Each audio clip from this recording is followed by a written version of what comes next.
ಗಾಬಿಮನ್ ಎಂಬ 8 ವರ್ಷದ ಬಾಲೆ ತನ್ನ ಮನೆಯ ಹೊರಗೆ ವಿಚಿತ್ರವಾದ ಸಣ್ಣ ವಸ್ತುಗಳು ಕಾಣಿಸಿಕೊಳ್ಳುವುದನ್ನು ಗಮನಿಸುತ್ತಿದ್ದಳು.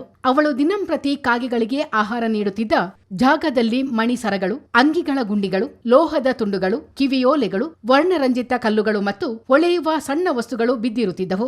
ವರ್ಷ ಕಳೆದರೂ ಈ ಗಿಫ್ಟ್ಗಳು ಮತ್ತೆ ಮತ್ತೆ ಕಾಣಿಸಿಕೊಳ್ಳುತ್ತಲೇ ಇದ್ದವು. ನಂಬಿದ್ರೆ ನಂಬಿ, ಈ ಉಡುಗೊರೆಗಳನ್ನು ತಂದದ್ದು ಕಾಗೆಗಳು. ಅಮೆರಿಕದ ಸಿಯಾಟಲ್ ನಗರದಲ್ಲಿ ಕಂಡುಬಂದ ಈ ವಿಲಕ್ಷಣದ ಪ್ರಕರಣದ ಬಗ್ಗೆ ದಿ ಸಿಯಂಟಲ್ ಟೈಮ್ಸ್, ಬಿಬಿಸಿ ಮತ್ತು ನ್ಯಾಷನಲ್ ಜಿಯೋಗ್ರಾಫಿಕ್ ವರದಿ ಮಾಡಿವೆ. ಗಾಬಿ ಶಾಲೆಗೆ ನಡೆದುಕೊಂಡು ಹೋಗುತ್ತಿದ್ದಾಗ ದಾರಿಯಲ್ಲಿ ಸಿಕ್ಕಿದ್ದ ಕಾಗೆಗಳಿಗೆ ತಿಂಡಿ ನೀಡುತ್ತಿದ್ದಳು.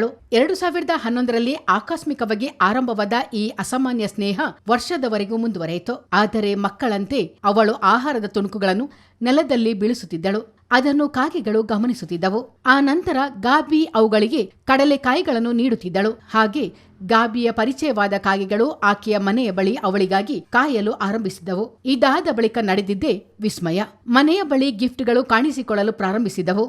ಗಾಬಿ ಈ ವಸ್ತುಗಳನ್ನು ಎಚ್ಚರಿಕೆಯಿಂದ ಸಂಗ್ರಹಿಸಿ ಲೇಬಲ್ ಮಾಡಿದ ಪಾತ್ರೆಗಳಲ್ಲಿ ಸಂಗ್ರಹಿಸಿದ್ದಳು. ಕಾಗೆಗಳ ಈ ನಡವಳಿಕೆಯು ವಿಚಿತ್ರವಾಗಿ ಕಾಣಬಹುದು, ಆದರೆ ಇವು ಅತ್ಯಂತ ಬುದ್ಧಿವಂತ ಪಕ್ಷಿಗಳು ಎನ್ನುತ್ತಾರೆ ವಿಜ್ಞಾನಿಗಳು. ಅವು ಮಾನವ ಮುಖಗಳನ್ನು ಗುರುತಿಸಬಲ್ಲವು, ವರ್ಷಗಳ ಕಾಲ ಜನರನ್ನು ನೆನಪಿನಲ್ಲಿ ಇಟ್ಟುಕೊಳ್ಳಬಲ್ಲವು, ಸಂಕೀರ್ಣ ವಿಷಯಗಳನ್ನು ಪರಿಹರಿಸಬಲ್ಲವು. ಅಲ್ಲದೆ ಕಾಗೆಗಳು ತಮ್ಮ ತಲೆಮಾರಿನವರೆಗೂ ಮಾಹಿತಿಯನ್ನು ರವಾನಿಸಬಲ್ಲವು ಎನ್ನುತ್ತಾರೆ ಸಂಶೋಧಕರು.